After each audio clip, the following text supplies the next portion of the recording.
Baik pemirsa, masih di Lobi Belajar Lebih Memahami dan kita masih berbincang-bincang seputar tema mengurai polemik Dewan Kesenian Surabaya.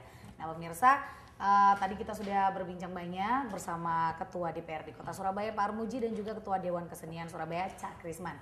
Dan tadi sampai di pertanyaan bahwa Dewan ini siap untuk mencarikan sponsor apabila nantinya disebut PAR tidak menyelenggarakan Caning. Ya, kita siap. Kita sudah galang bicara dengan teman-teman sesama anggota DPR yang mempunyai kepedulian tidak menginginkan adanya untuk Cak Daning itu dihilangkan. Teman-teman Cak Daning, paguyuban itu sudah juga ketemu dengan kita. Mereka sebenarnya nggak butuh hadiah yang muluk-muluk, tapi mereka identitas mereka, ya toh, keberadaan mereka itu tetap eksis. Itu yang tentunya harus direspon dan harus benar-benar menjadi suatu tolak ukur bagi pemerintah kota.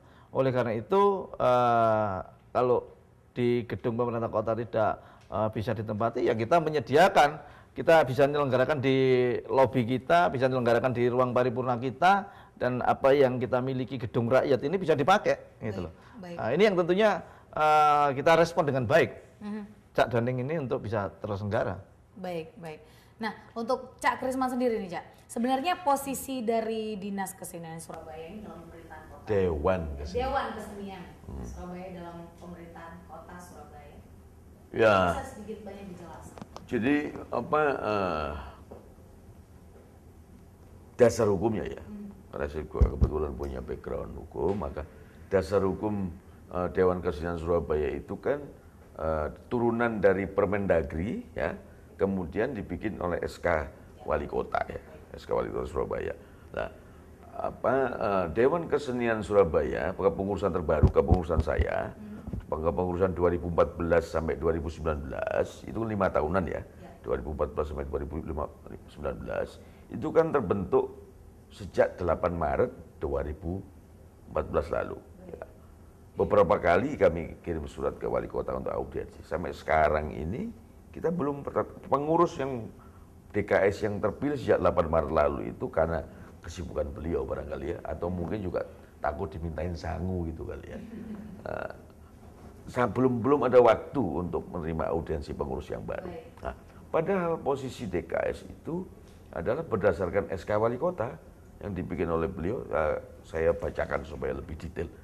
Bahwa Dewan Kesenian Surabaya itu melaksanakan tugas sesuai dengan anggaran dasar anggaran rumah tangga yang ditetapkan berdasarkan surat keputusan Wali Kota Surabaya. Nah, sedangkan anggaran dasar yang menyebutkan perkara tugas Dewan Kesenian Surabaya dalam kaitannya posisi dan di tengah pemerintah Kota Surabaya disebutkan di sini memberikan rujukan dan atau rekomendasi tentang urgensi, prioritas maupun rancangan strategi pembangunan seni budaya di Surabaya. Jelas. Tapi bagaimana pemerintah kota mengakomodir apa yang sudah ditugaskan kepada kami Dewan Kesenian Surabaya, kalau audiensi saja sejak 8 Maret lalu kita sudah beberapa kali kirim surat audiensi, tidak pernah ada tanggapan. Nah, menurut saya itu adalah indikator yang paling serius bahwa pemerintah kota belum serius menangani perkara kesenian dan kebudayaan di Surabaya. Belum serius. Masih belum ya, Pak? Masih belum serius. Kalau kemudian kesenian dan kebudayaan itu diukur dari indahnya taman-taman kota, ya saya pikir ya kita hanya perlu tukang taman yang baik saja. Karena background Pak Cak Krisman. Saya pikir begitu. Baik. Lalu idealnya pemerintah untuk menjaga serta melestarikan seni dan budaya ini seperti apa menurut dari Dewan Kesenian? Ya, paling tidak indikator-indikator dasar itu dipenuhi. Ya, keseriusan. Nah, perkara kemudian SK kepengurusan DKS saja sejak kita musyawarah 8 Maret itu baru 30 Desember diberikan, hampir 1 tahun. Perkara anggaran saja, kita itu diberikan anggaran hanya, quote and quote, hanya 100 juta setahun, ya, dipotong pajak, dipotong telepon dan sebagainya, tinggal 80 juta sekian. 84 jutaan lah, saya lupa persisnya gitu kan. Nah, kita tidak ambil sebagai bentuk protes ya. Karena apa?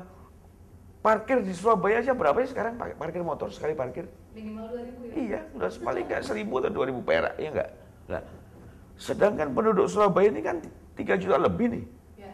Kalau pemerintah kota menganggarkan untuk kesenian dan kebudayaan itu 100 juta per tahun untuk Dewan Kesenian Surabaya, kalau dari 100 juta itu dibagi, penduduk kota Surabaya taruhlah 3 juta. Berarti per kepala warga Surabaya setahun hanya mendapatkan anggaran sekitar 33, sekian rupiah. 33, sekian rupiah. Bandingkan dengan ongkos sekali parkir yang 1.000 rupiah itu tadi. Nah, itu indikator. Satu indikator lagi bahwa itu belum serius. Nah, sehingga kalau mau dibilang bagaimana ukuran yang lebih serius, ya pertama soal anggaran yang benar-benar rasional gitu loh. Sampai saat ini masalah anggaran masih belum Sangat itu anggaran klinik menurut saya. Baik. Belum rasional. Anggaran klinik itu kalau dalam kamus Purwodarminto itu kan artinya gaib ya.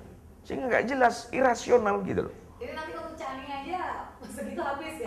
Untuk Caning aja barangkali nggak cukup. Iya, Itu soal indikator anggaran. baik. Belum. Enggak, itu indikator anggaran.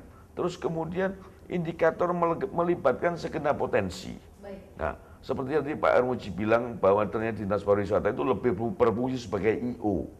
Entah itu ada pertunjukan ketoprak, entah itu ada pertunjukan ludruk, entah itu ada pertunjukan reok. Ya mereka hanya manggil grup ketoprak, manggil grup ludruk, kemudian honornya berapa tuh? Kalau bisa disunat gitu kan. Nah, kemudian ditampilkan kan gitu aja. Tapi tidak ada fungsi pembinaan. Tidak ada fungsi bagaimana mengkurasi kualitas, apalagi kaderisasi. Saya pikir itu. Baik, baik. Lalu untuk menjaga kesenian dan budaya, kira-kira langkah yang akan dilakukan oleh DPRD sebagai fungsi budgeting, kontrol, dan legislasi, Pak Armuji, kira-kira apa? Ya, kita sering kali sejak dulu ya toh kepala dinas yang lama kita ngomong karena kesenian, pariwisata dan budaya itu adalah bentuk di mana menjadi ciri khas itu kelihatan dan menjadi suatu potensi wisata dan menjadi suatu tujuan orang datang ke kota. Oleh karena itu kita ngomong sudah minta anggaran berapa sih, kita akan kasih kok. Kita los anggaran itu. Tapi ya tentunya sesuai dengan bentuk-bentuk apa yang mereka ajukan, apa yang mereka ingin untuk bisa memajukan suatu potensi pariwisata, budaya dan lain-lain, itu harus benar-benar tercipta, harus benar-benar mereka punya suatu inovasi itu tadi. Kalau enggak, ya cuma itu saja, jadi plagiator gitu loh. Baik. Jadi plagiator daripada apa yang sudah ada cuma diberikan, tapi tidak membentuk suatu hal-hal yang baru yang mempunyai suatu bentuk daripada kebudayaan itu benar-benar menjadi suatu ikon kota. Itu belum terasa sampai saat ini, nggak ada. Oke, baik. Nah, mungkin Cak, sebelum kita tutup untuk perbincangan ini seputar mengurai polemik Dewan Kesenian Surabaya. Sebagai Dewan Kesenian Surabaya, Ketua Dewan Kesenian Surabaya, Cak Krisman, ada yang mau disampaikan untuk posisi? Ya, Surabaya ini kan punya tradisi sebagai inisiator. Bung Karno itu ternyata lahirnya juga di Surabaya kan, di Pandean Gang 5 ya. Nah, Cokro Aminoto dulu Serikat Islam juga di Surabaya, di Pelampitan dan sekitarnya situ. Nah, saya pikir hal yang mendasar yang diperlukan untuk Surabaya adalah kita perlu perda kebudayaan. Perlu perda kebudayaan agar bisa menginspirasi seluruh negeri, agar bisa segera menggairahkan kegiatan kesenian dan kebudayaan di Surabaya. Sangat urgent kita perlu perda tentang kebudayaan. Baik, sangat urgent untuk perda kebudayaan Ya, dari ya. Ketua Dewan Kesenian Surabaya. Pak Armuji, bagaimana? Ya, tentunya marilah kita berpikir bersama-sama mengumpulkan semua potensi yang ada di kota Surabaya untuk memajukan pariwisata, untuk memajukan kebudayaan yang tentunya nanti ini suguhan daripada generasi-generasi sekarang yang bisa diingat sampai kapan hari, sampai nanti di lain waktu. Ini yang harus kita pikirkan bersama. Lah, mana yang harus mereka tampilkan, mana yang belum, mana yang kira-kira nanti bisa menjadi ikonnya ini. Ya tentunya Dinas Pariwisata harus welcome, bisa menerima masukan-masukan, dan tentunya mereka tidak menutup diri, tidak egois, tidak berjalan dengan sendiri. Nah, ini yang harapan-harapan kita. Jadi semua kritikan, semua masukan mereka harus bisa mengekspresikan, dan semua itu adalah untuk kepentingan Kota Surabaya. Saya kira itu yang penting. Baik, baik. Terima kasih Pak Armuji, terima kasih Cak Krisman. Dan pemirsa, kita sudah berbincang-bincang bersama Ketua DPRD Kota Surabaya dan Ketua Dewan Kesenian Kota Surabaya untuk seputar polemik Dewan Kesenian Surabaya, dan juga polemik yang terjadi kenapa ikon Surabaya, pemilihan Cak Dandim Kota Surabaya tidak diadakan tahun ini.